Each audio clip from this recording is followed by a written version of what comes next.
Good morning, everybody. Welcome to our March 2nd, 2021 board meeting. Everyone, please join me for the pledge to the flag. I pledge allegiance to the flag of the United States of America and to the republic for which it stands, one nation, under God, indivisible, with liberty and justice for all. Thank you, everyone. Our first order of business would be to see if there's any corrections or additions to the agenda review. Well, Mr. Chair, there are no changes to the agenda today. I'll move the agenda. Landcamer? Got a motion, do I have a second? Second from Mark. Thank you. Any discussion?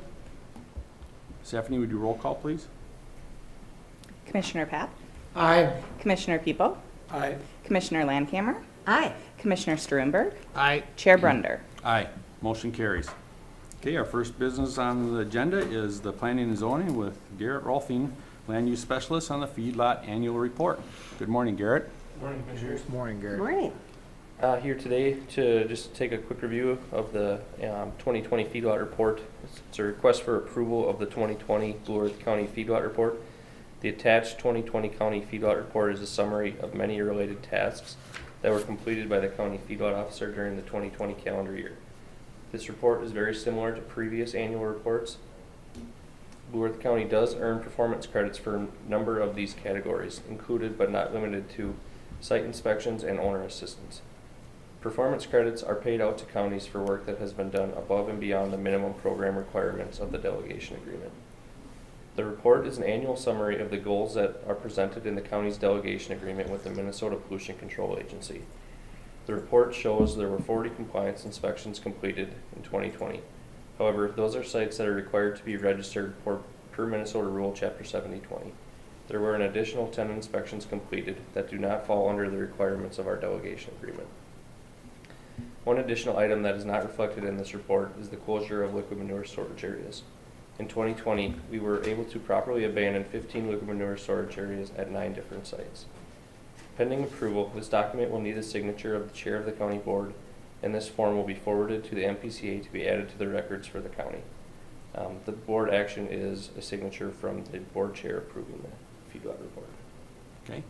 Do I have a motion to approve the? Motion to approve, Stuenberg. Second. We got a second from Pap. Any discussion or questions for Garrett? Just a comment. I really appreciate your articulating what's in the report because the form is very confusing. It is. So thank you. Yep.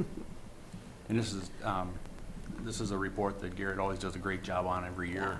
We appreciate all his help on it, and he keeps us up to date on it. So thank you for all that work and Thank effort.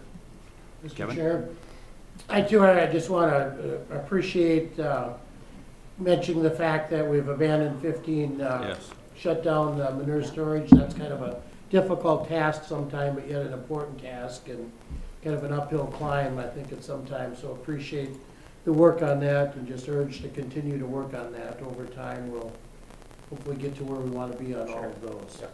Yeah. Good comment, Kevin. Thank you. Any other discussion on the Feedlot annual report? I have a motion and a second. If there's no further discussion, I'll ask Stephanie to do the roll call. Commissioner Papp? Aye. Commissioner People? Aye. Commissioner Landcamer? Aye. Commissioner Struenberg? Aye. Chair Brunder? Aye. Motion carries. Thank you, Garrett, for all your work. Thanks, Garrett. Appreciate it. All right, at this time, we'll move on to our next item on the agenda, our drainage items. We have several items to deal with. So our first item, we'll be bringing back our County Ditch 35 project. So good morning. And our hearing today is to continue the February 2nd preliminary hearing on the proposed improvements of lateral to County Ditch 35. The proposed purpose of this hearing is to consider the petition for the drainage project with all matters pertaining to the preliminary survey report. Since most attendees will be attending virtually, I would ask anyone that would like to speak to introduce themselves before speaking, and then please mute your phone if you are not speaking. We will now hear from the drainage staff and go over the jurisdictional documents. Good morning, Craig. Okay. Good morning. As this is a continuation of the February 2nd, 2021 preliminary hearing to a time and date certain, no new notices were mailed. The DNR letter was read into the record on January 19th, 2021. There are no, and as far as other jurisdictional documents, the only thing we have is we do have a letter, response letter from ISG to the DNR letter that did not make the board packet. Correct. So I've been asked to read that letter, that response letter into the record. This is a memorandum from Chuck Brandel, professional engineer, dated February 25th, 2021. Subject: additional information for Blue Earth County Ditch 35 from DNR ISG Blue Earth County meeting on February 22nd, 2021. ISG staff, Chuck Brandel, professional engineer, and Joe Donkers, along with Blue Earth County staff Craig Austinson and Ryan Hineker, met with DNR staff on Monday, February 22nd, 2021, virtually to discuss the project. ISG went over the scope of the project, showed drone footage of the extensive erosion, and went over the design and answered DNR staff questions. The following memorandum provides the additional modeling information requested by the DNR with regards to County Ditch 35 system that was requested in the follow-up meeting regarding preliminary engineer's report for Blue Earth County Ditch 35. From Todd Colander, South District Manager of the Ecological Water and Resources Division of the Department of Natural Resources, received on February 25th, 2021. Drainage capacity. ISG will include information in the preliminary engineer's report as well as the information in the DNR response letter to clarify any confusion regarding drainage coefficients within County Ditch 35 or its outlet.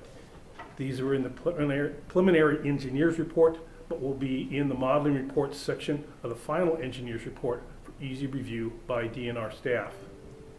Model and model report.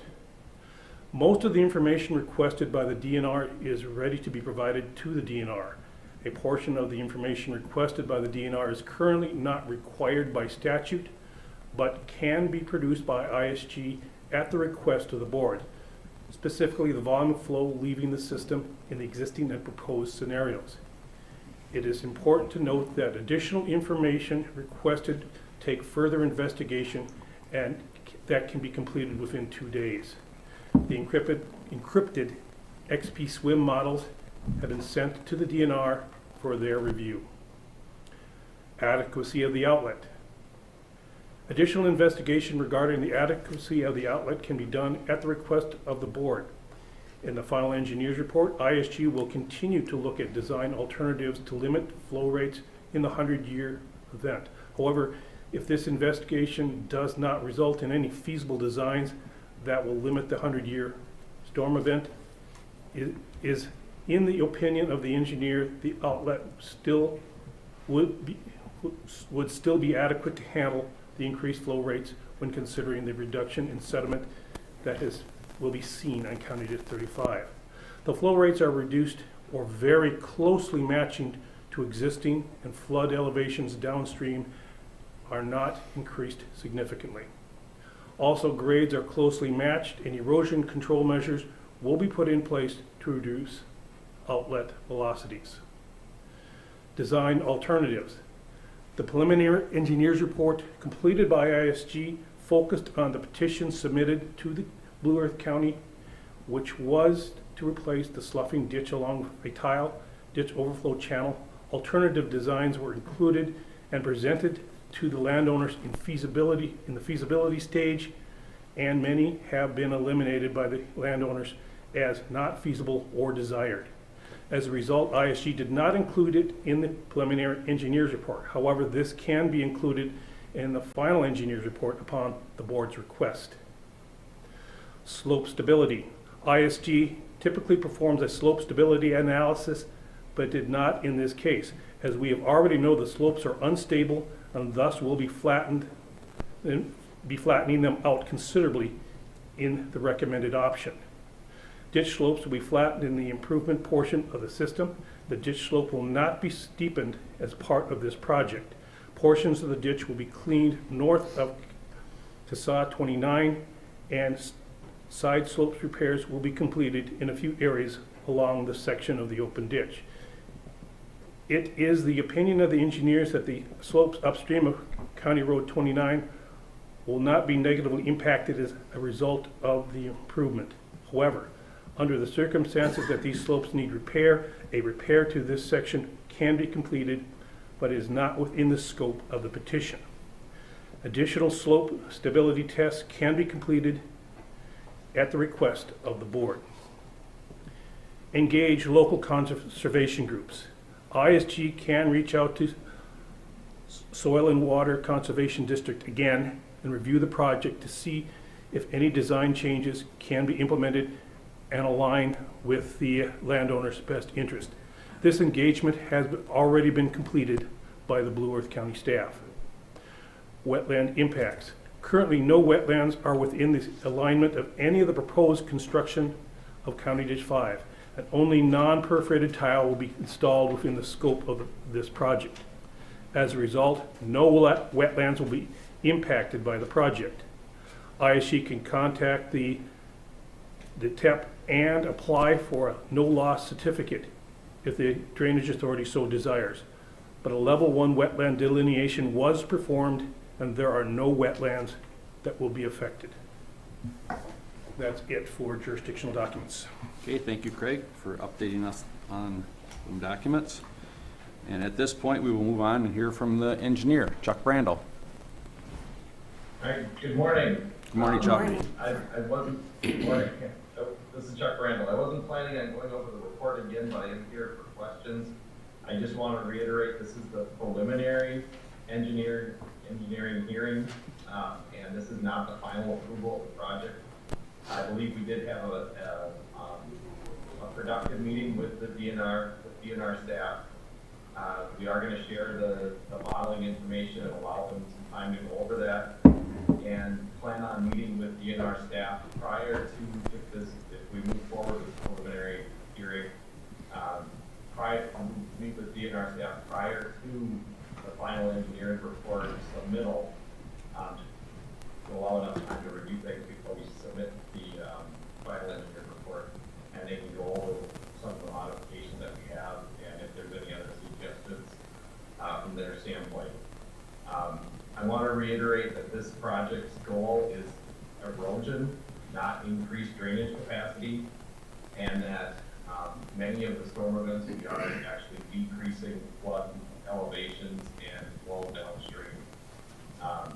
We did state in the memo that the 100-year was increasing slightly, and we are going to try to figure out if there's a way to adjust some culverts and a few other things to try to accommodate that and lower peak flows for all of the events if possible. Okay, thank you, Chuck. Is there any questions from the county board members for Chuck at this point? Okay, seeing none, we will move back to the public hearing. This is a continuation of the public hearing that we opened up on February 2nd. So at this time, if you would like to comment, please state your name and address for the record, and put your phone on mute if you're not speaking would be appreciated. So at this time, I will open it up for anybody that would like to make comments on County Ditch 35 project we have in front of us today.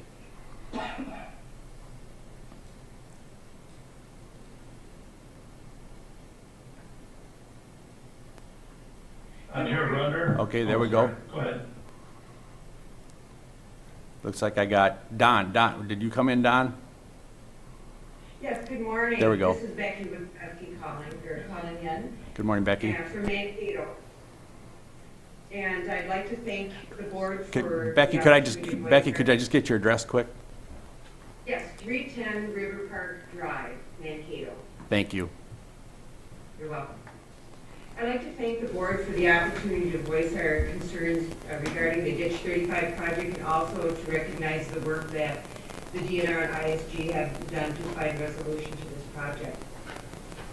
As homeowners and landowners, we are extremely concerned about the impact of this and other ditch improvement projects that have a devastating downstream effect on our property and other owners on land on the river. We believe it is extremely important to consider best management practice options of water retention at the onset of ditch improvement projects, how these practices can have a positive effect on downstream flooding, erosion, bank sloughing as well as the water quality. Something that we see and experience every time we have a rainfall. So it's something that we're very concerned about, and we respectfully request that the county schedule any further action on this project for the April meeting. Thank you for the opportunity to voice our opinion. Thank you, Becky. Other comments? Chair Brunder, this is Dan Geralamo from DNR. Good morning, Dan. Good to hear from you. Morning. My address is 50507 Secaucus State Park Road, Waterville, Minnesota. And I am the area hydrologist representing the CD35 project for the department. As Chuck mentioned and as Ray mentioned, we have been in communications over this project and some of the concerns that have been addressed in our PER review. And like Chuck mentioned, we're still waiting for the modeling so we can review that.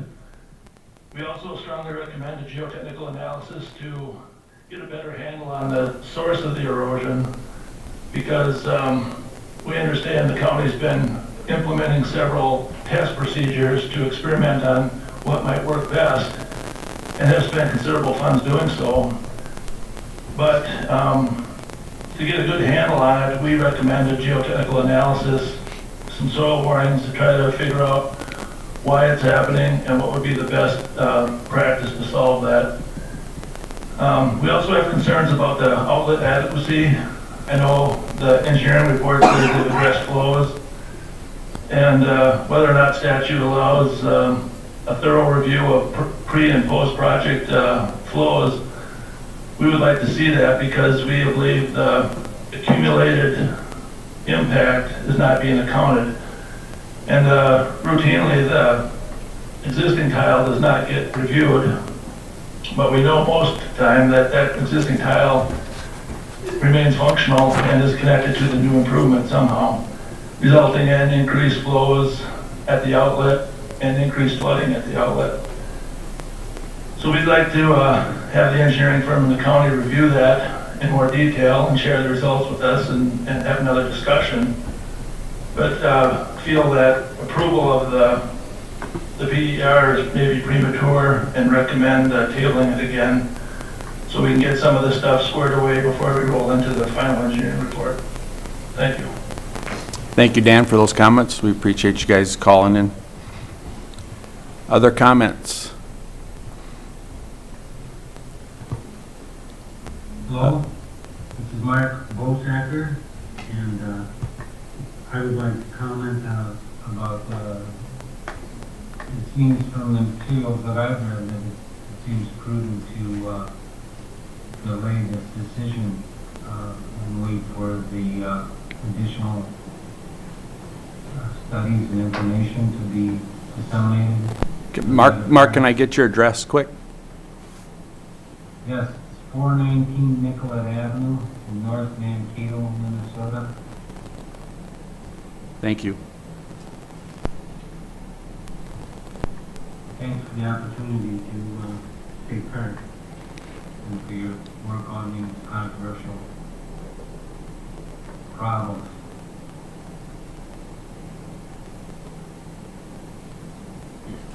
Okay. Did you have something you wanted to present, Mark? Well, yeah. Okay. I don't really have anything to present, other than from what I've been able to read, it seems prudent to wait till the additional information is available and disseminated to the involved parties. As Becky said, I would be in favor of her asking that this be tabled, this decision be tabled, so that can happen. Okay. Thank you, Mark, for that clarification. Thank you for your comments. Thanks for calling in today. Other comments on County Ditch 35 project? Mr. Chairman, Yes. My name is Don Arnowski, and I work with the Friends of the Minnesota Valley. My address is 1722 Princeton Avenue in St. Paul. We're a membership organization with members in counties throughout the Minnesota Valley, and we're very interested in water resource and flooding issues. I want to compliment Blue Earth County and ISG for the way you are working seriously with the concerns of DNR. You are setting the pace for the 36 counties in the valley, and we really appreciate it.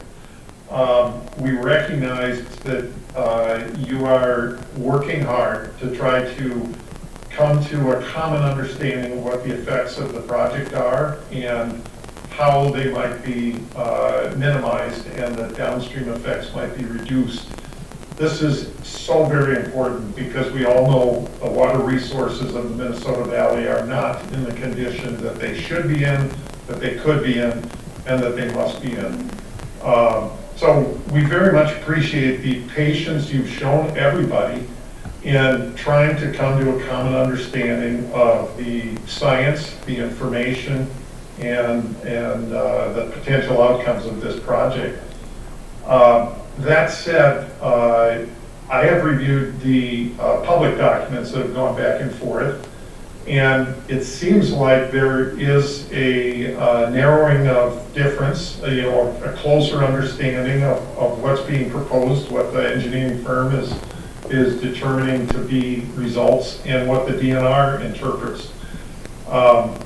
I ask you to allow that process to continue just until your next month's meeting, because I believe it enhances everybody's confidence in the outcome, and it sustains our belief that what is being done is the best that can be done.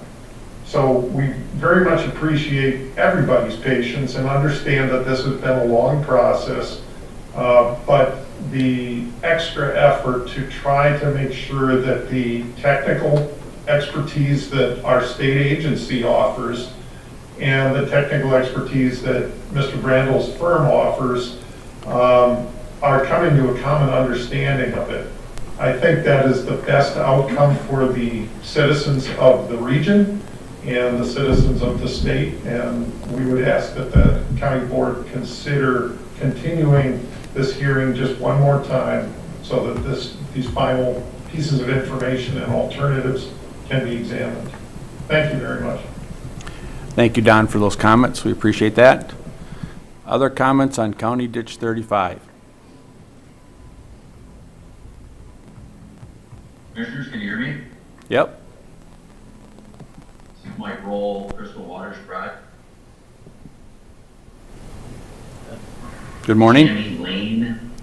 Can you hear me? Yes. Can you still hear me, Commissioners? Yep.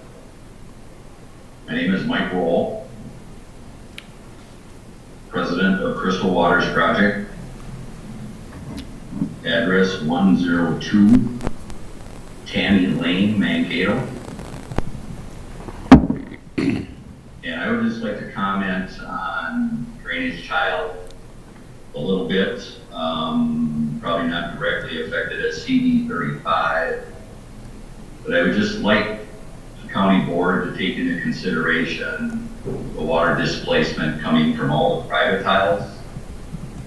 I don't know if that's in the engineer's report. I'm not an engineer. I can tell you what I've witnessed in my watershed, and that's extensive erosion from sandy soil water banks on a county ditch. I believe there's alternative methods to putting in more efficient tile that creates more water displacement, cover croppage, no-till, things like that. So I would hope that as we move forward with water quality issues, that some of these are taken into consideration. Also, with that being said, just remembering that there are 7 rivers that come into the Mankato region, and the town of Mankato, and there's only 1 river coming out. So anytime we increase water pressure upstream, we're going to affect everybody downstream. So that's all I've got. Thank you for your time. Thank you, Mike. Appreciate the call. Other comments on County Ditch 35?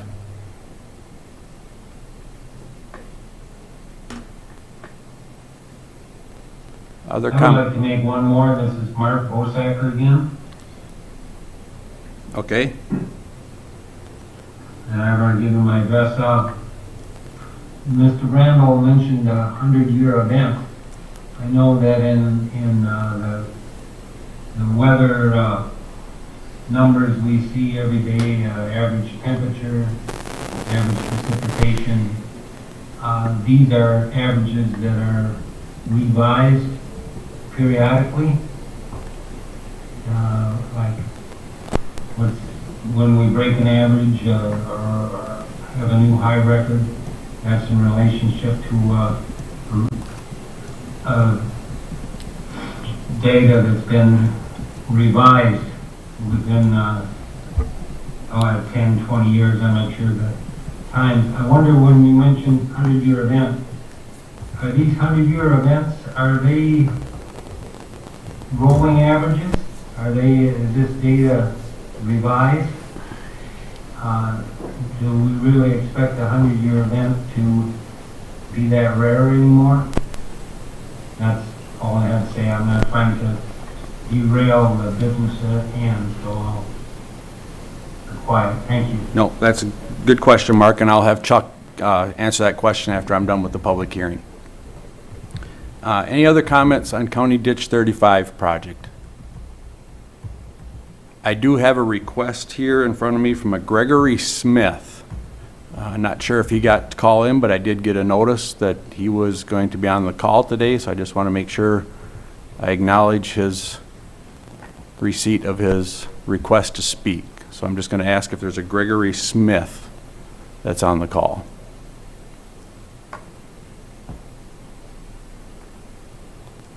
Okay, I just want to make sure we had that read, that we acknowledge that he sent the record or sent the memo in to get his name recognized. So last time, any other comments on County Ditch 35?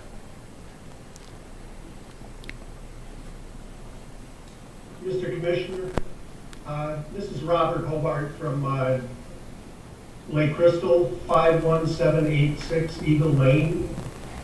And I just wanted to follow up and thank the county board for working closely with the DNR on the review of the ISG's report, and would just ask that the county board consider the cumulative effect of the increased flow. I know that Chuck had mentioned that the increased flow was fairly small on this project, but as we all know, there's a number of county ditch projects within the county, and each one of those contributes to the overall increase in the discharge and the effects on the downstream landowners. So just ask that the county board continue to consider all those effects in this project and also in future projects. So thank you. Thank you, Robert. Okay. If there's no other comments, I will close the public portion of our meeting and bring it back to the county board for discussion. And at this point, we will pick up our discussion as far as the improvement goes, but I do want Chuck to maybe just answer Mark's question about the 100-year flood event, because I just think that has some importance. And we'll go back and try to work on a couple of the other ones from Dan and the other testified. Sure. Yeah, Mr. Chair, Chuck Randall again. The 100-year events and all of the events actually have been updated. There was an update that was called Atlas 2014. So it came out in 2014. And I'll just take the 100-year event, for example. Prior to that update, for Blue Earth County, we were using just over 5 inches in a 24-hour period, 5 inches of rain for a 100-year event. We are currently using 7.5. Oh, wow. So a significant increase based on updated rainfall and updated climate information. So that comes out, that information is provided by from the USGS, it is standard. It's a standard that's used throughout the engineering world and in Minnesota. There also, I won't get too technical, but there was a study done in Minnesota looking at how our rain falls. We use something that's called the standard hydrographs, or how fast rain falls, and that update was done just, I believe, 2 years ago, and we use that modeling information also. So when we look at these events, we're modeling more intense, faster rainfalls than we did 7 years ago. So, All right. one other thing just to point out that this is the preliminary stage. There is a lot of information being requested for more details. I feel, just my opinion, that a lot of that is covered in the final engineer's report, because that is a more detailed report. So it's something to consider, that we could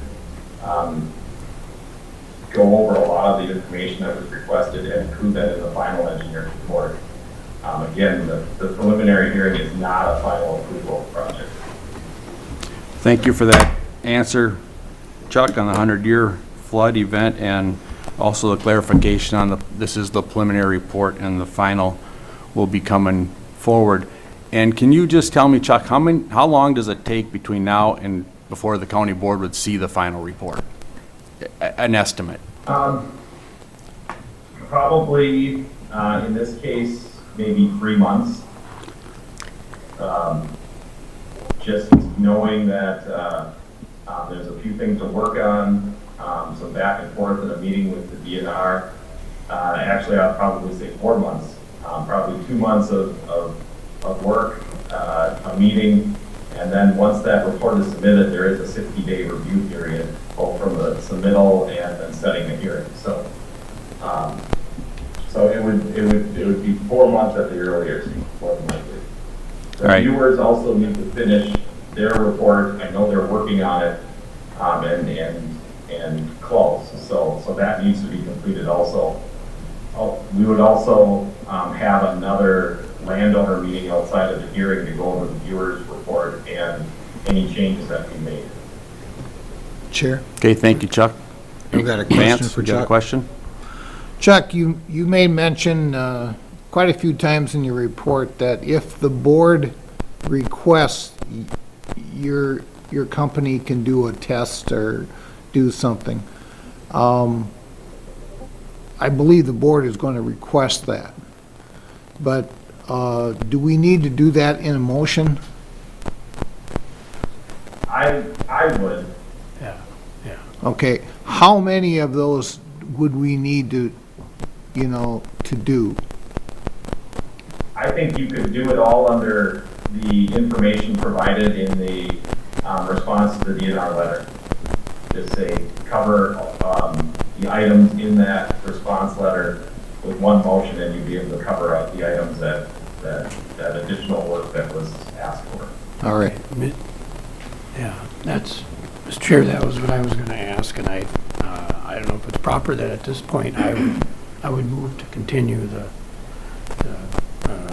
ditch hearing or whatever, to have the findings be taken, or all the items considered today to be taken to consideration, and then for then await a final report then from Chuck and ISG regarding all the. And I would second that. Yeah, I was trying to shorten it. Well, to cover what was in the DNR letter. Yeah, I think just to cover what was in the DNR report Okay, by ISG then. Just to clarify the motion, you would like to move forward with the project, and have the other items that were mentioned Yes. reported in the final report, so not to continue the public I hearing guess it portion. would- Yeah, that would be the wording. So, well, here, let me, I do have a motion and a second. We'll maybe try to clarify it, but let me give you the options, and maybe we'll discuss. So our options are to accept the findings of order, subsequently amended, and order the detailed survey report from the viewers be completed for the proposal. If more information is needed, we can continue the hearing date, which I think we're past that, or we can reject the proposal, and I don't think anybody's interested in rejecting the proposal. So I think if I may, Commissioner, if we're trying to move the forward process, we could have the motion read, accept the final engineering's report, but have Chuck follow up with the items that were brought up at today's meeting. Correct. Correct. Preliminary report. The Preliminary. Preliminary correct, thank you, report. yeah, yeah. Of the preliminary. So, Is that- Mr. Chair, just for clarification that I have up on the screen, the order, we have 5 items listed there. Would it be the addition of a 6th item to encompass the request to have all the items covered in the DNR response included in future reports? Correct. So we would be finishing the public hearing portion, but we're going to move to the next step. We're going to approve the preliminary today and give the DNR and ISG to work together for the next 4 months, up to 4 months. June, or I don't know, makes it June then or July. And then add that condition to the findings. Correct. Okay? Yeah. Should I go over that motion one more time, or who's recording the motion? Do they want to read it back to me? I'll summarize the motion.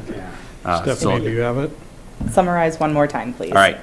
At this time, we have a motion on the table to accept the findings and the orders as amended, and the order will be detailed survey report to the viewer's report completed by the proposed project, and we will add to the other items that are on that, the items we talked about today. That are in the Chuck Brandon. DNR report. Yeah, The DNR report. the DNR report. So we're moving on from the public hearing portion and approving the preliminary engineer's report with this motion. Kevin? Okay, so I have a first and a second. Now let's have a discussion if everybody understands the motion. I think Kevin had a question first. And maybe not so much discussion specifically on this motion, but maybe a couple things in general. I appreciate a lot of the public comment talked about not just this ditch, but ditches in general. And I think I'm probably maybe the person that's newest to the table on 35 specifically, as I've done my background. It sounds like it's been over 10 years of landowner meetings, over $500,000 of repairs, and just a lot of work done on this. But I guess I think one thing we need to remember as we look at drainage, or really which is water management, I guess in my mind, no matter where it is in the county or anywhere, quite frankly, I think there's 3 things that we continually need to remember and make sure we ask ourselves. And that is it well engineered? Is it properly installed? And is it carefully maintained? And I think that's important for all of them. Again, I was not as familiar with this specific project.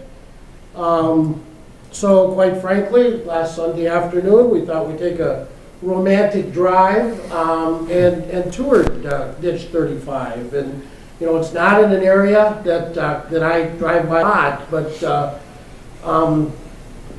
there's a lot of ditch bank erosion, that soil instability. There's a whole lot more going wrong with the current ditch than going right. I appreciate the drone footage and things like that, but seeing firsthand was important. The test section looked well, and I appreciated being able to see that. So I think we need to remember that this is a preliminary. It's not final. I think all of us are committed to continued conversations. And we know, it's been communicated today, that this process will continue. In fact, in the motion, it'll include the additional information as it becomes available. It will be included in the final report, and at this point, I'm ready to support to move the process forward. And remembering, this is preliminary, this is not final. Thank you, Kevin. Vance? Well, Kevin said it very well, Mm-hmm. and I certainly can't say it as well as Kevin did. He's got the farming background, he can talk about sloughing, he can talk about stuff. My main thing here is to get the information that people are looking for. And second of all, as Kevin said, this is a preliminary hearing. We're moving this along to get more information. If we cut it off now, we won't get that information. So we need to move it along. It's not the final, we haven't approved it yet, but we're looking for more information. That's what this is all about. Okay. Thank you, Vance. Other comments from the board? Mr. Chair, I think it's really important that the information be shared as soon as possible, as it can be. This has all been kind of last minute that we've received it. So the earlier these issues can be resolved and move forward, I'm much more comfortable with.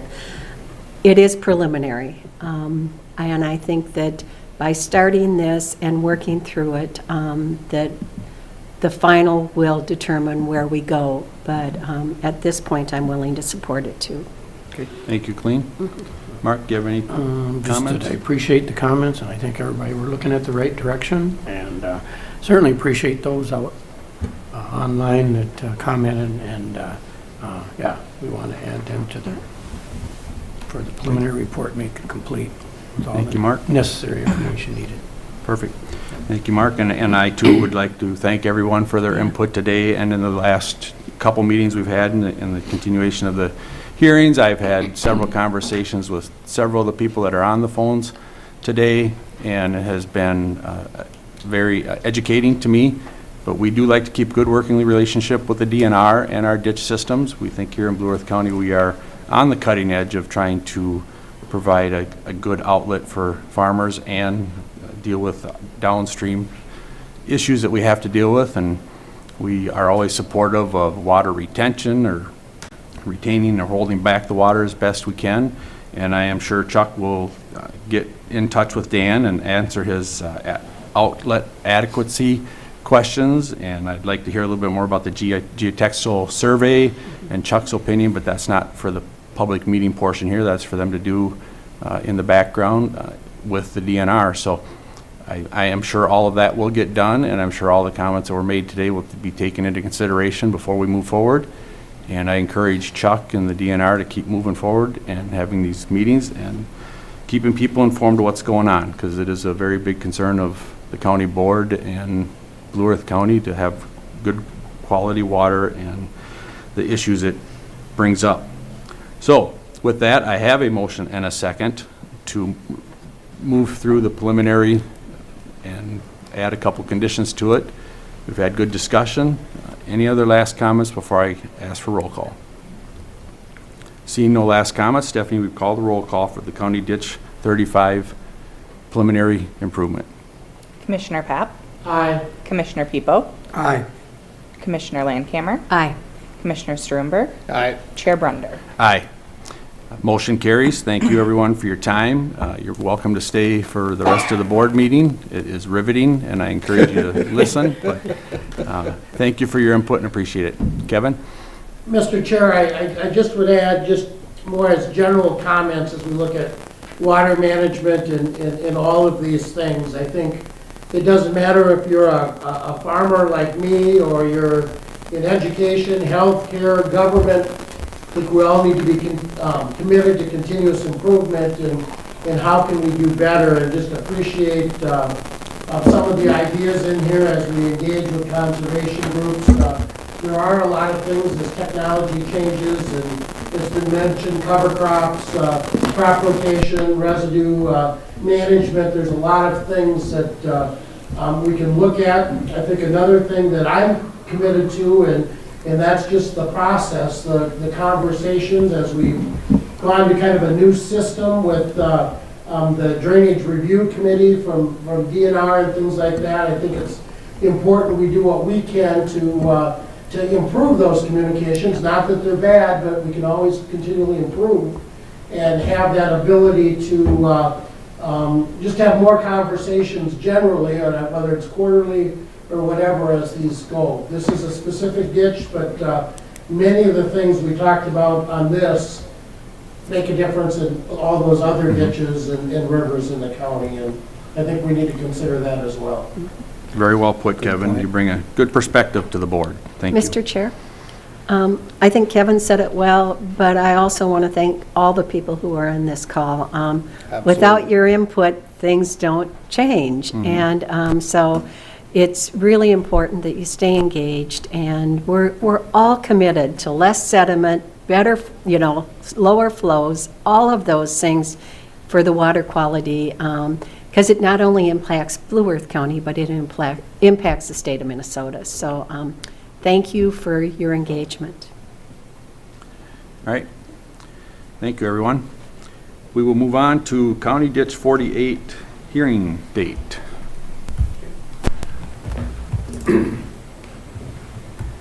Subject is there is setting a hearing for the acceptance of the contract for the improvement of County Ditch 48. For background, Blue Earth County Ditch 48 is in the southeast portion of Cambria Township, with a small portion in Butternut Township.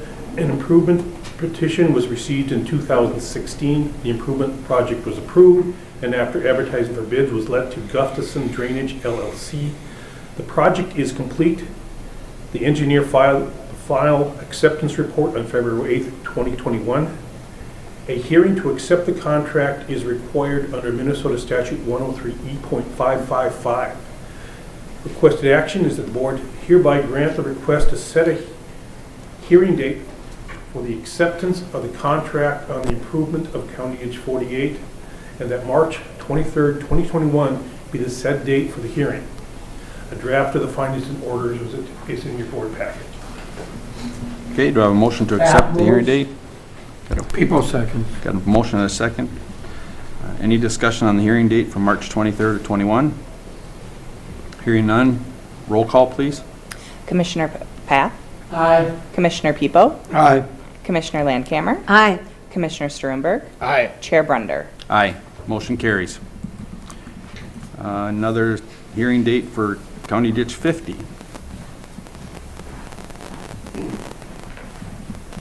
Morning, Mr. Chair. Good morning, Commissioners. Morning. Morning, Ryan. I'm here this morning to discuss setting a hearing date for County Ditch 50.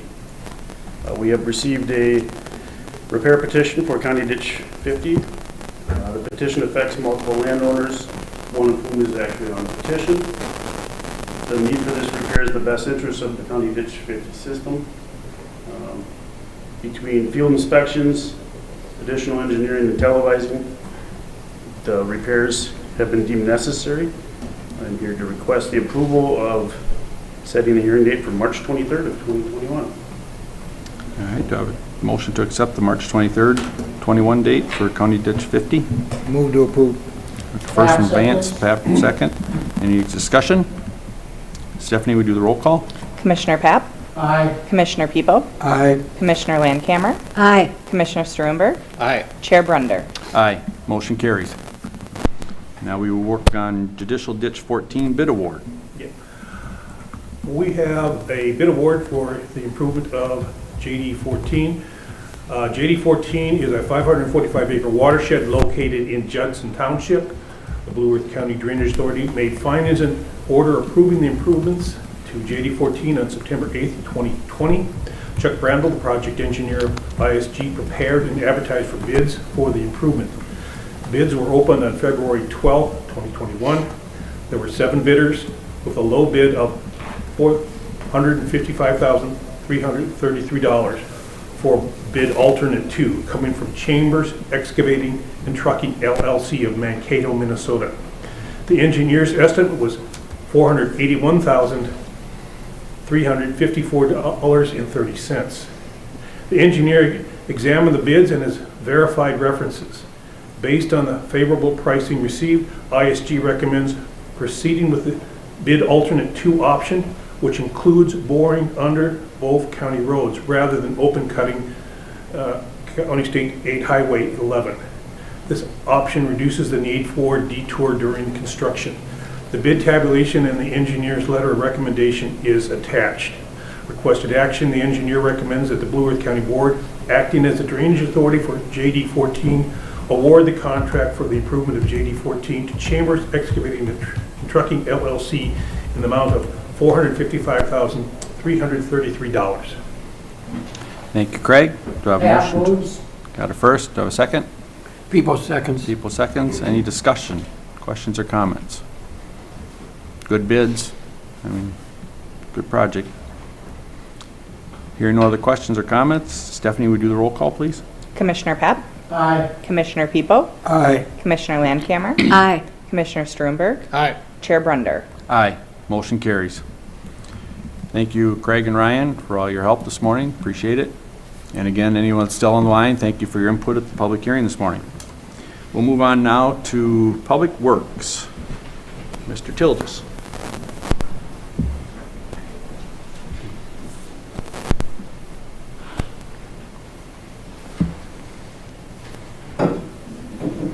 Good morning, Commissioners. Good Morning, Ryan. Well, we've got a handful of action items today for your consideration and some informational items to follow for discussion. The first action item in the packet is resolution of support for the City of Vernon Center's local road improvement program grant application. This is for project funding to assist with the city and county shares of CASAD 10 and 72, which is projects scheduled in our capital improvement plans, slid back to 2022 and 2023. So with that, I would recommend approval of the city's, the resolution supporting the city's local road improvement program grant application. I would also say I need to get this back to them as soon as possible because the grant deadline is tomorrow. Oh, do I have a motion? Pat moves. Thank you, Kevin. Second? Struenberg seconds. Struenberg. Any discussion? Just a question. Ryan, do you know when they'll make a decision on the local road I improvement? know they were targeting mid-April, but I think with the number of applications that they're anticipating receiving, it's going to likely be delayed by a couple of weeks, if not more. Okay. You know, knowing that we're having 6 applications just coming out of Blue Earth County alone, Yeah. and I think several of our colleagues, even in District 7, are looking at similar levels of interest from their small cities and townships as well as the counties. So, Okay. yeah, it's going to be very competitive. Thank you. Okay, I got any other questions? Any percentage, and we don't know how much the shot we have at Oh. more than anybody else. You know, so the $75 million is being subdivided amongst the different districts in the state, so we'll get a prorated share of that. I think the number that I had heard coming to the district was in the neighborhood of $3 or $4 million. Don't quote me necessarily, but then that gets subdivided by the different brackets for townships, small cities, and then large cities and counties are kind of competing with each other. So again, it'll be very competitive. So knowing that, we still submitted 2 applications on Friday, one for CASA 7, one for CASA 26. I'm a believer that you miss 100% of the shots you don't take, so we might as well swing for it and see what happens. Maybe we'll win the lottery then. Well, even if we got partial funding to help with those projects and not the full Sure. 1.25 million that we asked for, would be greatly beneficial for our program that's pretty log jammed up in the next couple of years.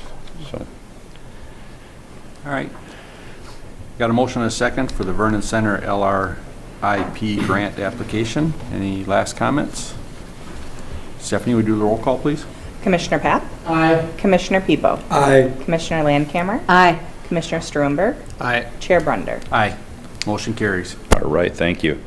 The next action item on our agenda is consideration of bids for the 2021 Bituminous overlay contract. I should have distributed these earlier.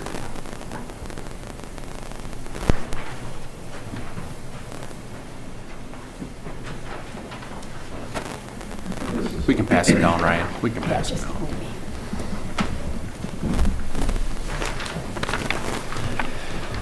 So the attachment that I just handed out as is our protocol is the actual bid abstract with unit prices from each of the bidders for the project. As it breaks down, The engineer's estimate was $3.166 million. We had 4 bidders: Minnesota Paving Materials, Hewlin Brothers, Central Specialties, and Dunick. Minnesota Paving Materials was the apparent low bidder at $2,908,553.89, which is 8.15% under the engineer's estimate. Hewlin Brothers was second at $3.139 million, which was 0.87% under estimate. Central Specialties, $3.147 million, 0.61% under estimate. And Dunick's at $3.635 million, or almost 15% over the estimate. So with that being said, would recommend award to Minnesota Paving and Materials. I would move to approve Minnesota Paving Materials. I'll second it. Got a motion and a second. Any discussion? Always a nice project to see that new pavement out there on our county roads. Absolutely, and so it's a nice robust program for the year. Quite a few miles, and our goal is to get them out and done early this season so we can make room for the rest of the work we have online. Okay, I got a motion and a second for Minnesota Paving and Materials for $2,908,553.89. Any last questions? Stephanie, will call the roll. Commissioner Pap? Aye. Commissioner Pepo? Aye. Commissioner Landcamer? Aye. Commissioner Struenberg? Aye. Chair Brunder? Aye. Motion carries. Fantastic. Action item number 3 is consideration of bids for the 2021 maintenance gravel crushing contract. This year, we received bids from Minnesota Paving and Materials and Hewlin Brothers. In the past years, you can see we had bids from Holtmeyer. However, they did not bid in 2021 or 2020. The quantity is 40,000 tons of gravel furnished. We do have a specification that it has to be within so many miles of the city of Mankato, so that it's not a significantly long haul, or there is a deduction that we take out of the bids if they plan on stockpiling it elsewhere. So with that being said, for 2021, Minnesota Paving and Materials was the apparent low bid, $6.95 per ton, or $278,000. And Hewlin Brothers was second at $8.80 per ton, or $352,000. With that being said, I would recommend award to Minnesota Paving and Materials. I'll move approval of Minnesota Paving and Materials. Thank you, Colleen. Do I have a I'll second. Second from Mark. Thank you. Any discussion? Pretty straightforward. Okay, I have a motion for Minnesota Paving for $278,000 for the gravel. Hearing no other discussion, Stephanie, will you call the roll, please? Commissioner Pap? Aye. Commissioner Pepo? Aye. Commissioner Landcamer? Aye. Commissioner Struenberg? Aye. Chair Brunder? Aye. Motion carries. And the last action item was consideration of bids for the motor grader rental contract. I do know this item is below is within the procurement policy guidelines for staff to sign. I just wanted to bring it forward again this year for the board's information, especially with respect to Commissioner Papp joining the board. This is a contract for effectively a plow route in the winter and grading of the gravel roads in the very southwest corner of Blue Earth County, primarily Pleasant Mountain Township. So this is effectively another plow route that we don't have a motor grader or an operator for. In the past, we did talk about the cost associated with covering this with our own staff would be a full-time heavy equipment operator position and a new motor grader added to the fleet. So we have only been receiving one bid in the past 3 to 4 years, and that's been from Erosion Control Plus, which was formerly Wirtz Construction. The rates are fair, and we check those against our contract equipment rental rates that we use on our construction projects, and their responsiveness has been good, the work quality's been good, no complaints. So with that being said, I would recommend award of the bid to Erosion Control Plus for total estimated hours $75,650. Okay, do I have a motion to accept? I'll move Erosion Control Plus. Have a second? Stuenberg seconds. Any discussion? Hearing none, Stephanie will call the roll. Commissioner Papp? Aye. Commissioner Pepo? Aye. Commissioner Landcamer? Aye. Commissioner Struenberg? Aye. Chair Brunder? Aye. Motion carries. All right. On to some informational items then. As far as project updates go, CASA 41 work, the bridge replacement southeast of Mankato, work is scheduled to resume this spring when conditions are fit to pour the bridge deck and begin the approach roadway work. With that being said, there's a June 15th completion date, so folks do ask you about that. We should be on schedule to hit that objective pending any obviously extremely wet conditions in the spring. CASA 16 trail from Stadium Road to Pleasant Street. Work is scheduled again to resume this spring when conditions are fit. That one also has a June 15th completion date, and that's primarily because of the funding source with the DNR grant requires a request for reimbursement by the end of June. CASA 27 reconstruction from Minnesota 14 to CASA 2. Utility relocations are underway.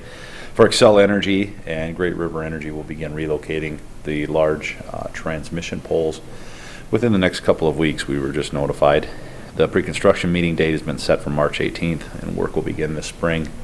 So it'll be a very busy corridor of the county out there, our CASA 27 corridor, with that segment north of Highway 14, as well as the Peace and Eagle Lake, the reconstruction from Thomas Drive to LeRae Avenue in the city limits. That's on schedule to open bids March 31st, with the city council approving the project, and the assessments is the other piece of that somewhat muddies the waters for delivering that project. So the city's got to work its way through the assessment side of it.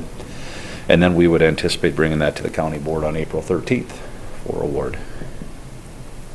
County State Highway 57, roundabouts at US Highway 14. Design has been approved by MnDOT District 7 Central Office, so that's a major project hurdle to have cleared, and we should be in good position.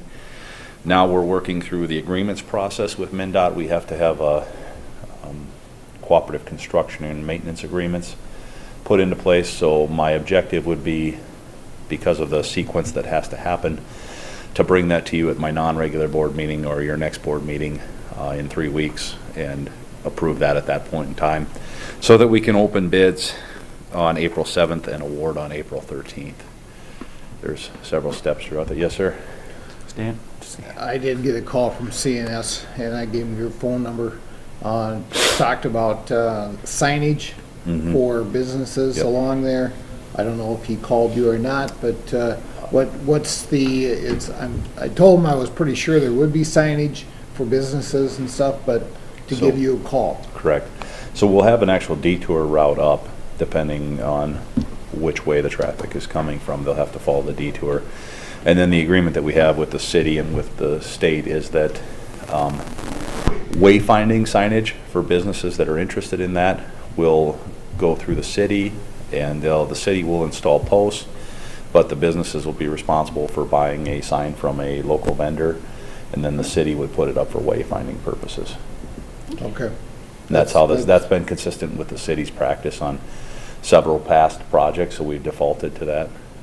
So and I'm not sure where the detour will go at that point, because depends which way the traffic's coming from, obviously, because it's a little bit circuitous, but a lot of it we anticipate will be 3rd Avenue will be the shortest way to get traffic, especially into CNS for deliveries, etc. Yeah. So with that, we'll be able to put up those wayfinding route signs if the businesses desire to purchase them.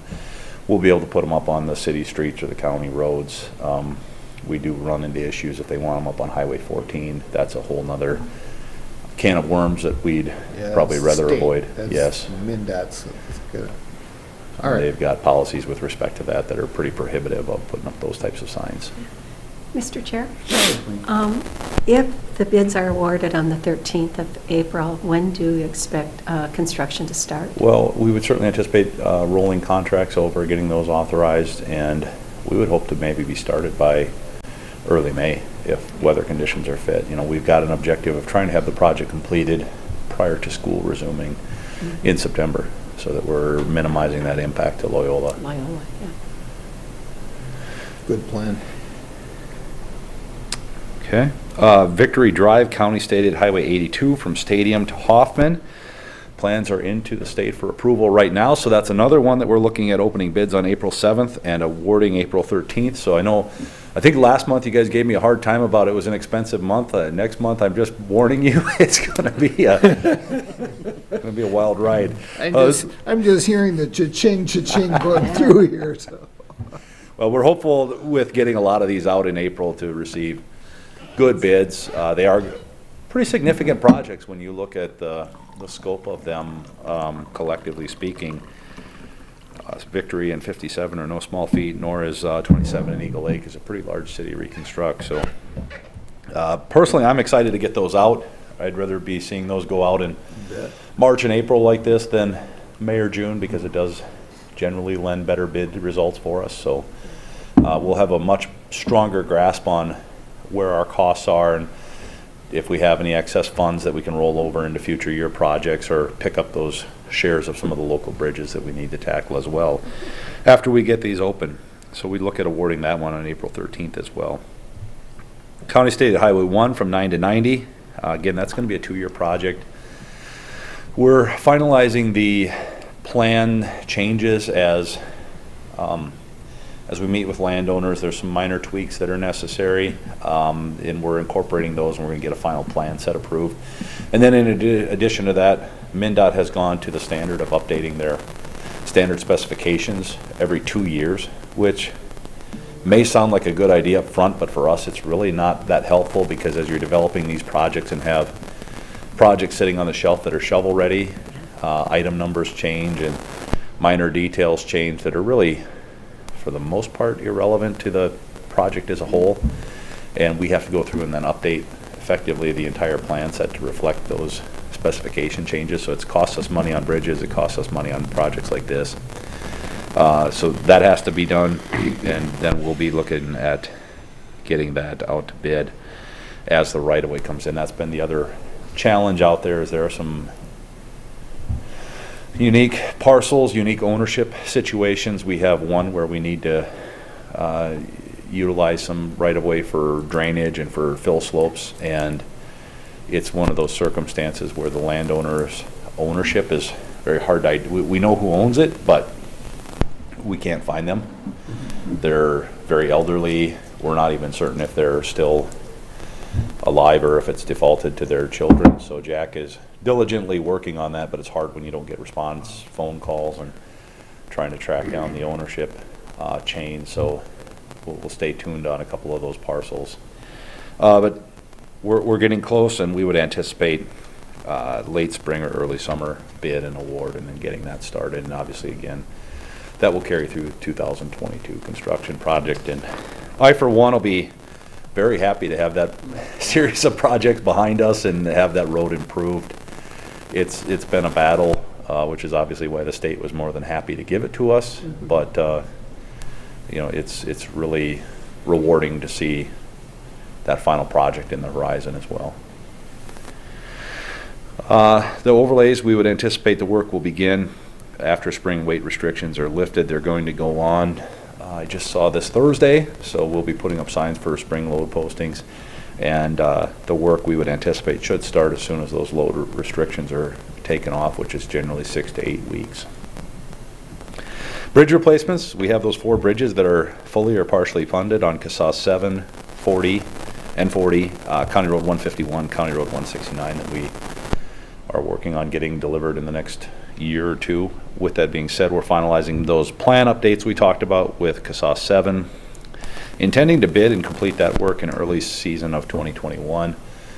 Given the fact that we're going to be working again on CASAS 7 at the south edge of Mapleton next year, we want to avoid having it closed in 2 locations, so we'd like to get that bridge done early this spring. It's more work to dump on top of staff, but they were actually eager to get one of them done, and then we may look at County Road 151, similar to what we did with 41, I'm sorry, starting it in the fall and then wrapping it up in the spring. That's a relatively short detour for the folks out there.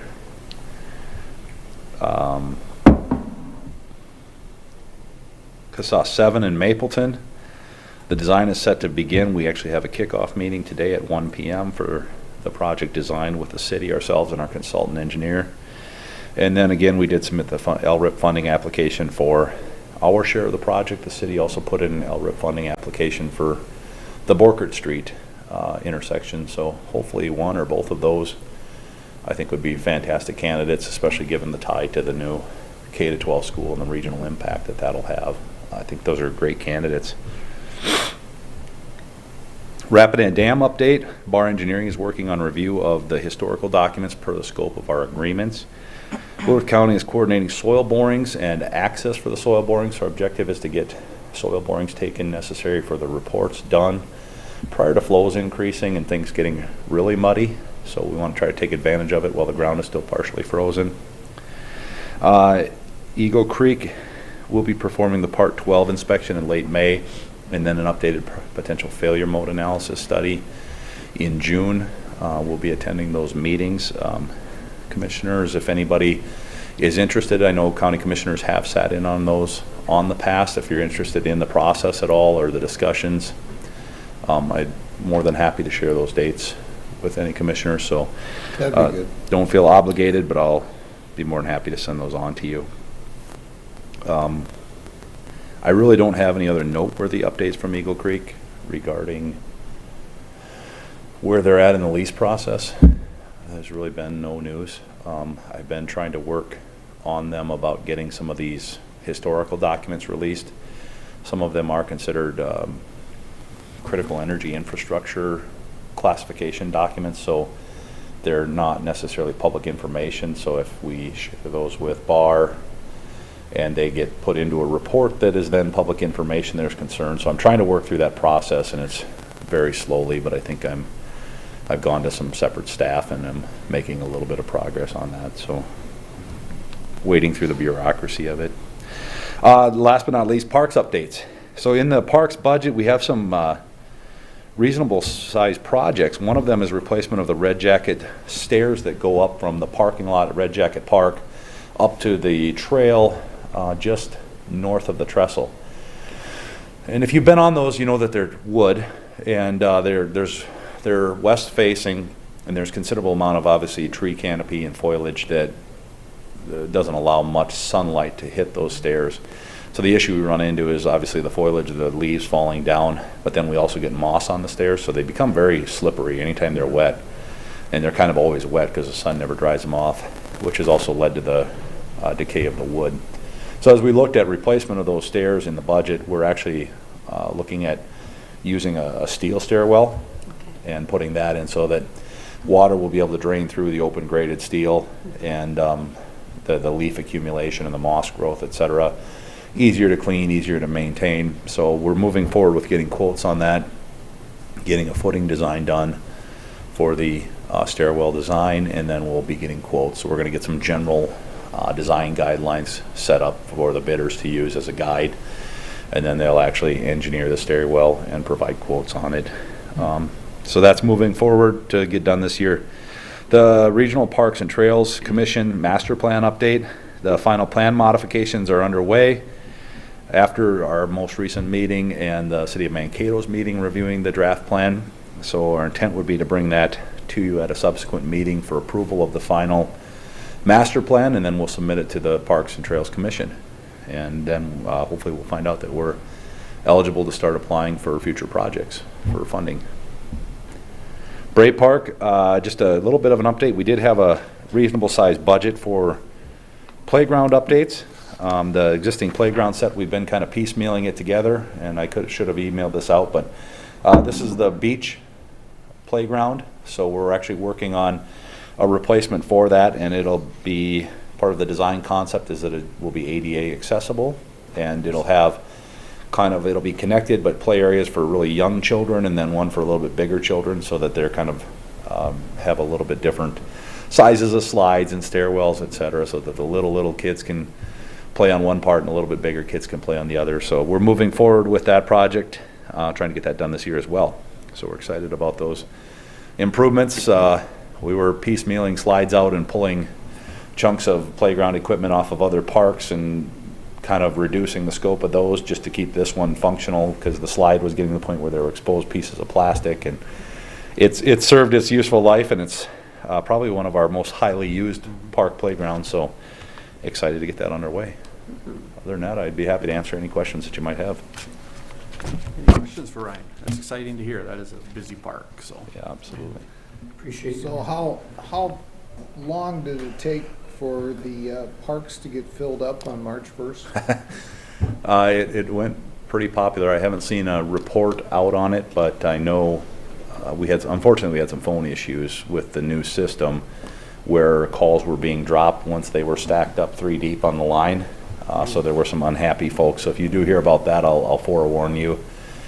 We have IT looking at it now, but unfortunately that's after the fact, and we had no idea that there were going to be those types of issues with respect to the system, that once it became so log jammed, when the third call was trying to ring in, and the other ones would go to like a dead air. It was really peculiar, and obviously that all happened yesterday. I can just imagine the anger when somebody calling in. Yeah, so We have an online option too, right? we do, and it all has to be done online regardless. So even if you call the caretakers and you're talking with them, they still have to go in through the same portal and make that entry. And I know in the past there have been issues with the caretakers just with the physical internet connection being less than desirable in the rural areas of the parks. So, you know, it's something I think the Park Advisory Board needs to continue to talk about. Do we want to look at other models of maybe structuring it to a 90-day in advance reservation that you can, and then kind of break up those major holiday days so we decrease the web traffic and the phone traffic? Could be an option to think about in the future.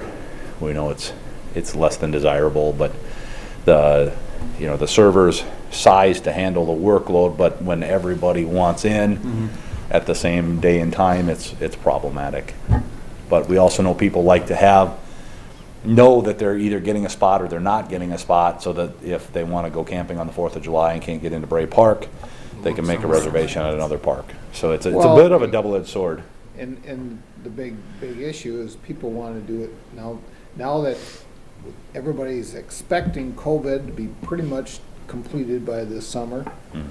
They want to be able to camp with their families, and so they want to get all the family together. And so I'm sure they're trying to get everybody in the same area, which is really hard. It is. No matter where you go, it's hard to do that with a large group.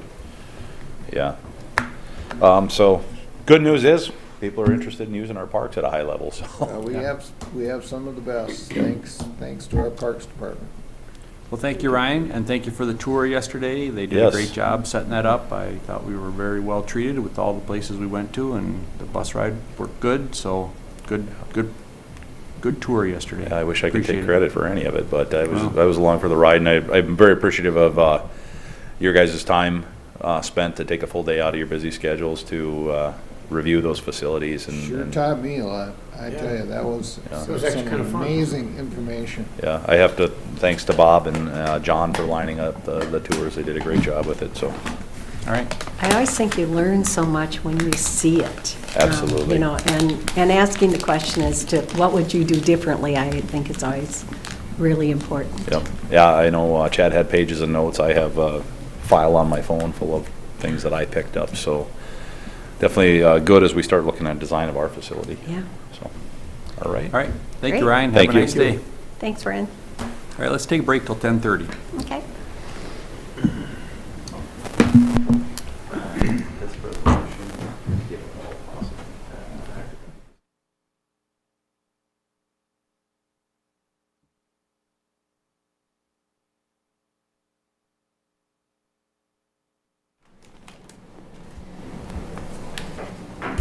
Welcome back, everyone. We will continue our county board meeting, and the next item we have is to hear from our county attorney, Pat McDermott. Good morning, Pat. Morning, Pat. Morning, Pat. Morning. Mr. Chair, Commissioners, thank you. Just a couple of brief updates. We will begin commencing jury trials on March 15th. I've had some conversations with court administration, and the judges will have continued conversations tomorrow with respect to the COVID-19 preparedness plan from the judicial branch. As it stands right now, we would only be able to have one jury trial at a time, but we're hopeful that we can amend that plan, and then we'll be able to have 2 jury trials at a time. We'll just have to bring the prospective jurors in at separate times for those matters. In another matter, I just wanted to briefly mention, I have had recent conversations with Sheriff Peterson and with Minnesota State Patrol Captain Jeremy Geiger. In the legislature right now are 2 companion bills in the Senate and the House relating to oral fluid testing for controlled substances. Typically, you know, in years past, I know Commissioner Sternberg would remember, and we still use, law enforcement still uses what they refer to as a NIC test to determine what type of substance that they may or may not have, whether it's an opiate, amphetamine, methamphetamine, or some type of heroin or that along those lines. This will be a roadside testing through saliva that will be able to determine and help just be one factor to determine probable cause if a person is impaired by a controlled substance or a hazardous substance. So with that said, the reason that we've been having the conversations, the Office of Traffic Safety will be looking for pilot counties for that, and we will probably ask to be a pilot county for that. In this region, we have 2 DREs, drug recognition experts in law enforcement, and we have a total of 6 phlebotomists that are able to, law enforcement persons that have been trained as phlebotomists so they can actually do the blood draws. We do also, the Sheriff's Office has the grant position for the driver while impaired deputy, and they will continue on with that, and we're hoping that we can bring something like that to this region. So I'll just keep you informed if we get any further developments, and I know Commissioner Sternberg, given that you're on the Committee for Towards Zero Death, you would probably have a little bit of interest in that. If you want additional information, let me know. Other than that, I will simply answer any questions which you may have, and just go from there. Questions or comments for Pat? Just a comment, basically, is going to have one more tool in the toolbox to help keep people that are under the influence off the road. Correct. It'll be it'll be similar to the preliminary breath test that they've used for years for alcohol, but it's just another tool to help them establish probable cause to get a search warrant to either get a blood or a urine sample from the individual. Great idea. Mr. Chair, what do they do now? They basically do their best and try to call in a DRE, and the drug recognition expert can tell based upon if somebody's lethargic, if the size of their pupils, just different cues and clues to determine what type of substance they may be impaired by, and just use that as another avenue and set of tools to be able to determine whether they should apply for a search warrant to get that urine or blood test. Thank you. Thank you. Yeah. Other questions? Okay. Thank you, Pat. Thank you. Appreciate the update. We'll move down to administration, looks like. Mr. Chair and Commissioners, the first item is the County Board minutes for February 16th. I'll move the minutes. Landcamer? Second. Got a first and a second for the minutes. Any discussion? Stephanie, can you do the roll? Commissioner Papp? Aye. Commissioner Pepo? Aye. Commissioner Landcamer? Aye. Commissioner Struenberg? Aye. Chair Brunder? Aye. Motion carries. Next would be the bills for the 2 weeks indicated. Stumer moves the bills. People second. Got a first and a second for the bills. Any discussion? Seeing none, Stephanie, we do the roll? Commissioner Papp? Aye. Commissioner Pepo? Aye. Commissioner Landcamer? Aye. Commissioner Struenberg? Aye. Chair Brunder? Motion carries. Mr. Chair and Commissioners, item number 10 in your packet is the Human Resources Department agenda. Just have informational items for the board this morning. We have a promotion of a probation officer to a probation officer 2 position in our Community Corrections Department. Then we filled an eligibility specialist, which is kind of a new name for our financial workers. We wanted to try and, in our recruitment efforts, make it a little clearer what that role was, and so we've just recently made a change to eligibility specialist, but we filled a position there. Then we've also filled a project engineer position within the Public Works Department, as well as filling an assistant county attorney in the county attorney's office. And then a couple more filling of positions, a 911 dispatcher full-time and a 911 dispatcher part-time within the sheriff's office. We also did receive a resignation from a public health nurse, so it comes at kind of a bad time with the pandemic, but we have initiated recruitment to fill that position. And then we also had a resignation of a clerical specialist 3 in our public works department. So we've initiated recruitment to refill that position. I'd be happy to answer any questions that the board might have about the human resources agenda. Any questions or comments? Okay, seeing none, we'll move on. All right, Mr. Chair and Commissioners, item number 11 in your packet is the Watercraft Inspection Service Agreement. This is a request for myself to be able to sign a service agreement with Water Guards LLC to conduct watercraft inspections for the county. The cost of the contract is $48,408 for up to 2,000 hours of inspections.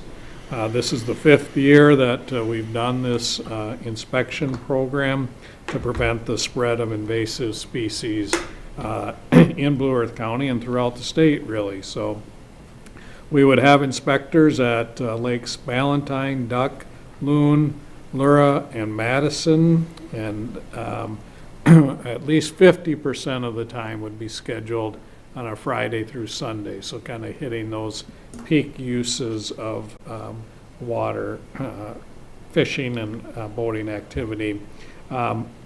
The time frame associated with the contract is opening day of the walleye fishing season in early May and goes through Labor Day. And so requesting approval of authorization for an agreement with Water Guards LLC to conduct those inspections. Stuenberg makes a motion. Second, People seconds. Got a first and a second. Any discussion, questions, or comments? It looks like our inspections have been going up every year. And even in 2020, which of course with COVID and everything, I guess everybody wanted to take to the lakes. But our inspections went up. So that's a good thing. We got to keep our lakes and streams clean of invasive species, and that's what we need to do. I would point out the memo also mentions that kind of the most common issue we encounter is the removal of drain plugs. And so I want to encourage everyone as they leave lakes to make sure to pull those plugs. Yeah, and this program is not so much of an enforcement, but an education piece, Absolutely. which I very much appreciate. People are just out there, as you read through it, they say they help them get the weeds off and pull the plugs and just reminders, so good program. Any other discussion on the Watercraft Inspection Service Agreement? Hearing none, I have a motion and a second. Stephanie, would you do the roll? Commissioner Pat? Aye. Commissioner People? Aye. Commissioner Landcamer? Aye. Commissioner Stuenberg? Aye. Chair Brunder? Aye. Motion carries. Mr. Chair and Commissioners, item number 12 in your packet is a memo regarding a speed and aggressive driving grant that has been made available to the Sheriff's Office. It's a $15,900 grant with a local match of $3,000. You may have read in recent media reports what is being witnessed kind of across the state is more speed as people are doing more telework and the roads are less clogged. We're seeing speed become a more significant issue. And so this grant would be effective February 15th through September 30th of this year, and so we're recommending approval. I'll move approval of the grant. I'll second it. Okay. Got a motion and a second on the aggressive driving grant. Any questions or comments? Anything we can do to keep the road safer. Okay. Stephanie, you would call the roll? Commissioner Pat? Aye. Commissioner People? Aye. Commissioner Landcamer? Aye. Commissioner Stuenberg? Aye. Chair Brunder? Aye. Motion carries. Item number 14 in your packet, well, item number 13 and 14 are kind of interrelated, so there's two action items that I'll be requesting from the board today. Kind of to jump ahead to that, we want to ask for support from the board for the recommended revision of the grant awards. And then if that action is approved, then we'd bring forward a list of eligible applicants for the business assistance grant. So to kind of review where we've been, you know that the legislature passed a program that allocated money to counties for business assistance back in December. They put a March 15th deadline in terms of receiving and approving applications from businesses within counties, and then the money has to be distributed by April 1st. Blue Earth County was the recipient of approximately $1.3 million under this program. We made our program available in middle of January with the deadline for applications on February 12th. I've been back in front of the board periodically with updates and kind of a status of where things are. We did end up with 148 applications that were deemed eligible. That total amount came in at about $866,000, and so we would like to make a recommendation to increase the amount of the grants sort of across the board, with the exception of that category of new businesses, where we would increase a couple of those categories by $2,500. You'll see on page 308 of the packet, the highlighted grant amounts are what we're recommending. We did, when we put this program together, kind of acknowledge that we were building it from scratch and we didn't know what the number of applications would ultimately be. And so we did put in some language that say the grant amounts may be adjusted depending on the requests and the availability of funds. And so we're bringing this recommendation forward to change the amount of the grants, and if that is approved by the board, then we have a list of grant recipients that we would like to present to the board. Okay, thank you, Bob. I'll move approval of changing the amount of the grants. I'll second that. Okay, I have a motion and a second to make an amendment to our grant. Any discussion? When does it become effective, or when do we go ahead now with the changes? Well, if this change is approved, we would apply it directly to the list of applicants, which is, we've actually already done that. And so at these levels, we would utilize all of the grant dollars that were made available by the legislature and actually exceed the total by a little over $1,400. So that would have to be covered with local resources. Thank you. I just wanted to make sure I got that. Did you want that part of the part of that also, or is that inclusive in it? I think if you pass the list of applicants, that sort of becomes the total that, you know, we'll have to sort out then. There is still the possibility that one of the recipients won't follow through with the material that's needed to ensure that a payment is made, so that number could change still, but based on what we're bringing forward, we would utilize all of the funds made available by the legislature plus a little bit of county funds as well. That's not too bad, figuring that we were thinking we might have to put in close to $500,000 into this, you know. I guess 1,400 is not too bad. Other questions? Otherwise, I have a motion and a second for the Business Assistant Grant Program amendment. See none. Stephanie, would you do the roll call, please? Commissioner Pap? Aye. Commissioner Peepo? Aye. Commissioner Landcamer? Aye. Commissioner Sturenberg? Aye. Chair Brunder? Aye. Motion carries.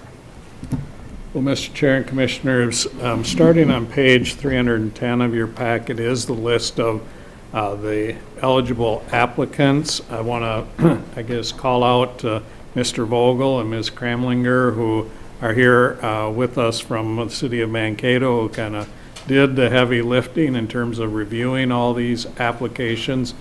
Staff here have worked closely with them to make the adjustments that were just approved by the board. But Courtney really is the one that did all of the work as communicated with the vast majority of the applicants, and has brought forward this information for the board's consideration. And so we'd like to ask the board's support and approval of the list of applicants. I will tell you there were a number of applications that were deemed ineligible because they did not meet the criteria that was established by the board, but to have 148 businesses and nonprofits receive this level of assistance is really good for our community. I would move to approve the new list. Okay, Second. Got a first and a second for the new applicants for our business grant program. Any questions or comments? Mr. Chair, I would just add again, the thanks that, we as a board will get all the credit for this without really doing a lot of the heavy lifting, but thank you to Courtney involved for all that. I know the deadline was tight, a lot came in at the end and things like that, but really appreciate all they did to help make us look good, quite frankly. Well, I think that was a great partnership. We do a lot of partnerships with the city of Mankato, and Courtney and Paul did a great job here, especially Courtney. I'm not too sure about Paul, but we really appreciate the help that the city of Mankato gave us. Thank you. Yeah, that echoes for everybody on the board. We appreciate your help with the applications. Mr. Chair, maybe one other comment that I would make. I think it's important to acknowledge that when the board set up this program, you said to us, let's make sure we kind of weight this in the favor of the hospitality industry. And less than half of the applications came from hospitality industry, so bars, restaurants, gyms, hotels, but almost 60% of the money is going to those businesses. So there was a weighting that did go to that industry a little bit more, because we all recognize that that hospitality industry has been impacted greatly by the pandemic. Very good. Sure, I would just also add, not only did we look at that, we also looked at, are there some special circumstances and things that maybe hadn't had some of that assistance in the past, and it was good to see we were able to do some of that as well. All right, good discussion. Any other last comments? Otherwise, I'll ask for the roll call on the grant recipients. Seeing none, Stephanie, will you do the roll call? Commissioner Pat? Aye. Commissioner Peepo? Aye. Commissioner Landcamer? Aye. Commissioner Strumberg? Aye. Chair Brunder? Aye, motion carries. Thank you, Paul and Courtney, for all your work and your efforts. Appreciate it. All right, anything else for the good of the order at this point? Bob, have I missed anything on the agenda? Well, Mr. Chair, that's all I had. All right, we will move on to commissioner reports then. We will start with Vance today. Sure. Oh, let's see here. Our last board meeting was on February 16th. That afternoon, I had a Central Region meeting for NACO. Then on the 18th, we had our AMC Ledge Conference. So we had our general meeting in the morning, and then I had my Transportation Policy Committee meeting in that afternoon. On the 19th, Colleen and I had our AMC Board of Directors meeting. Let's see. On the 24th, I had a Transportation Alliance Zoom meeting with Margaret Anderson Kelleher and the Met Council Chair Charlie Zelli. That afternoon, I had a RAC Zoom with the new Ag Secretary, the U.S. Ag Secretary. Tom Vilsack. Yep. And that was pretty nice to see Tom back on board. On the 25th, I went up to HCMC and got my second shot for COVID, so I'm pretty happy about that. Now, if I can just get my wife her shots, and we'll be kind of comfortable going back to restaurants again. On the 26th, MSSA Region 9 Dignitaries Legislative Breakfast was in that morning, and then later on that morning, we had our legislative discussion with legislators. Actually, right before our meeting at 10:30, I had Highway 14 Partnership Zoom meeting with to see what was going on. So I had that morning was kind of filled up, which was fine because after my second shot, I didn't feel like going out and doing much anyway. But, and that would be the end of mine. All right, thank you, Vance. Oh, and of course, yesterday's Public Works, tours to St. Croix County, Wisconsin, and to Washington County, Minnesota, Stillwater, to see their Public Works building, and trying to do our due diligence and for Blue Earth County. Thank you, Vance. Clean. Vance has mentioned a lot of stuff. NACO Central Committee, I had us on the 16th on the Southwest Minnesota Housing Partnership. We're looking at new board members. The 18th, the Ledge Conference, and in the afternoon I had the Health and Human Services Policy Committee, plus Economic Development, Workforce, and Housing, where we joined with general government. 19th, AMC board meeting, and I sent out the minutes for that. And that afternoon, I had a meeting with the U.S. Senate Rules Committee, the minority staff, to talk about elections and the bills that are moving forward. On the 22nd, I went to the city council meeting, Zooming it, and the discussion is on a new tower at the airport, the possibility of that. The city would have to apply for that. They still have many questions, but that meeting was held on the 22nd. The 23rd, I had Airport Commission early in the morning, and we're the second busiest airport in the state, which is pretty amazing, isn't it? And it's because of MSU and their flight school. On 26th, MSSA and the meeting with the legislators, which I thought went really well. Yesterday we were on the road, and then I had a NACO Finance and Intergovernmental Affairs Committee on the trip back. So that finishes my report, Mr. Chair. Thank you, Clem. Surprising what you can do with Zoom, isn't it? It is, it is. Mark? Okay, on the 17th, had Minnesota Valley Council of Governments, they're called a General Assembly. We haven't met for about a year, really, and then that's with, the various towns, and then you got LeSueur and Blue Earth counties as part of that. Then on the Thursday, that 18th of Feb, we had the AMC, and then also had my, that in the morning, then had our General Gov in the afternoon. And then on, there was, I was actually in between that, I did have it was Mankato Affordable Housing, kind of a loose group in Mankato with various nonprofits, and Southwest Partnership is involved too with housing, with finding housing or affordable housing for different groups or for people.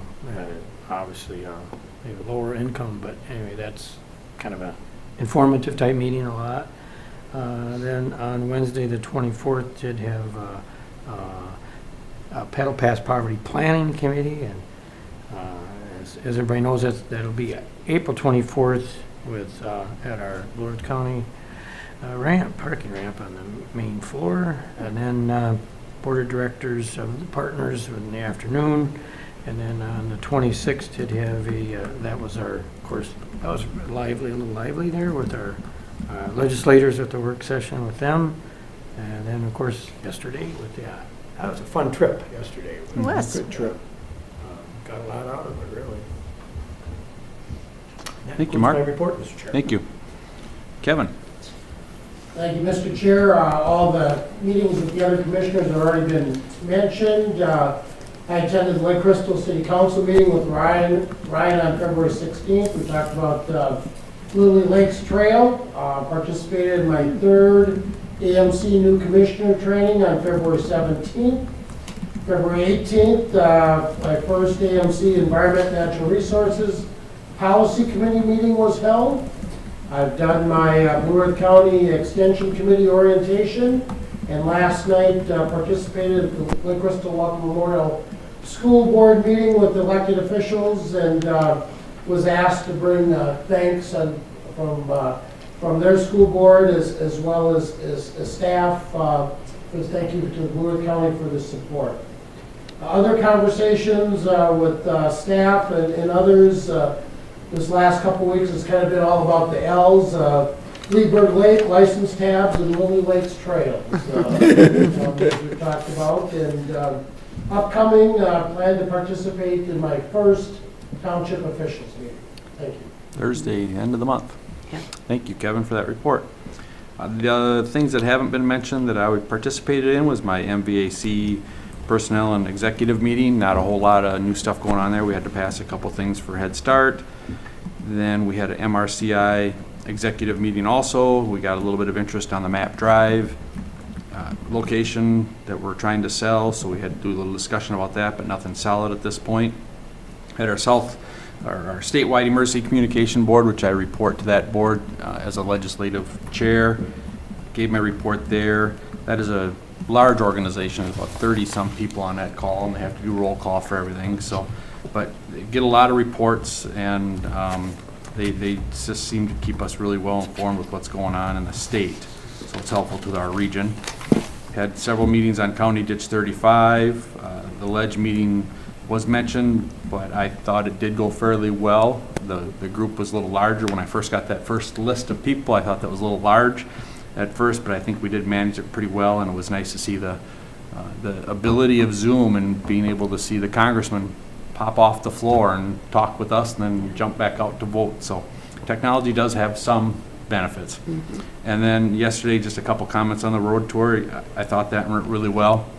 That is a lot of time and energy that gets put into doing something like that as a county board, but when you're going to spend 20, 30 $1 million to get something done, I think it is certainly our due diligence to make sure it's done right as best can be. We talked to two different groups yesterday that both said, yes, we could have done things differently, and I would imagine we'll say the same thing even after all this work we do. But it is a good process to do, and it is neat to see those buildings and how receptive the other staff are welcoming us and showing us through their facilities. So that is the end of my report. Unless there's anything else for the good of the cause, we will ask for a motion to adjourn. Stuenberg moves to adjourn. People seconds. Got a first and a second for adjournment. Stephanie, will you call the roll? Commissioner Papp? Aye. Commissioner Peepo? Aye. Commissioner Landcamer? Aye. Commissioner Struenberg? Aye. Chair Brunder?